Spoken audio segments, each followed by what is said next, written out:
आज का पाठ कुरिन्थियों के नाम संत पौलुस का पहला पत्र, अध्याय 1, वाक्य संख्या 1 से 9 तक। कुरिन्थ में ईश्वर की कलीसिया के नाम पौलुस, जो ईश्वर द्वारा ईसा मसीह का प्रेरित नियुक्त हुआ है, और भाई सोस्थेनस का पत्र।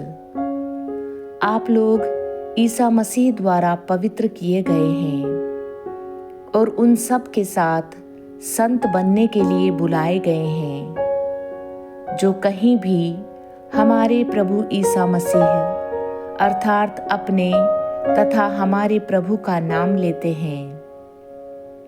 हमारा पिता ईश्वर और प्रभु ईसा मसीह आप लोगों को अनुग्रह तथा शांति प्रदान करे। आप लोगों को ईसा मसीह द्वारा ईश्वर का अनुग्रह प्राप्त हुआ है।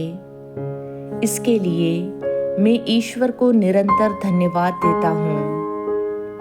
मसीह का संदेश आप लोगों के बीच इस प्रकार दृढ़ हो गया है कि आप लोग मसीह से संयुक्त होकर अभिव्यक्ति और ज्ञान के सब प्रकार के वरदानों से संपन्न हो गए हैं। आप लोगों में किसी कृपादान की कमी नहीं, और अब आप हमारे प्रभु ईसा मसीह के आगमन की प्रतीक्षा कर रहे हैं। ईश्वर अंत तक आप लोगों को विश्वास में सुदृढ़ बनाए रखेगा, जिससे आप हमारे प्रभु ईसा मसीह के दिन निर्दोष पाए जाएं।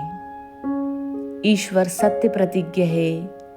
उसी ने आप लोगों को अपने पुत्र हमारे प्रभु ईसा मसीह के सहभागी बनने के लिए बुलाया।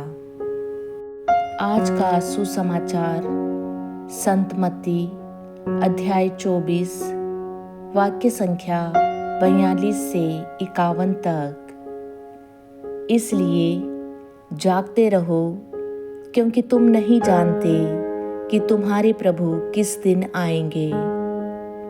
यह अच्छी तरह समझ लो, यदि घर के स्वामी को मालूम होता कि चोर रात के किस पहर आएगा, तो वह जागता रहता और अपने घर में सेंध लगने नहीं देता। इसलिए तुम लोग भी तैयार रहो, क्योंकि जिस घड़ी तुम उसके आने की नहीं सोचते, उसी घड़ी मानव पुत्र आएगा। कौन ऐसा ईमानदार और बुद्धिमान सेवक है, जिसे उसके स्वामी ने अपने नौकर चाकरों पर नियुक्त किया है, ताकि वह समय पर उन्हें रसद बांटा करे। धन्य है वह सेवक जिसका स्वामी आने पर उसे ऐसा करता हुआ पाएगा। मैं तुम लोगों से यह कहता हूँ, वह उसे अपनी सारी संपत्ति पर नियुक्त करेगा। परंतु यदि वह बेईमान सेवक अपने मन में कहे, मेरा स्वामी आने में देर करता है, और वह दूसरे नौकरों को पीटने और शराबियों के साथ खाने पीने लगे, तो उस सेवक का स्वामी ऐसे दिन आएगा जब वह उसकी प्रतीक्षा नहीं कर रहा होगा, और ऐसी घड़ी जिसे वह नहीं जान पाएगा।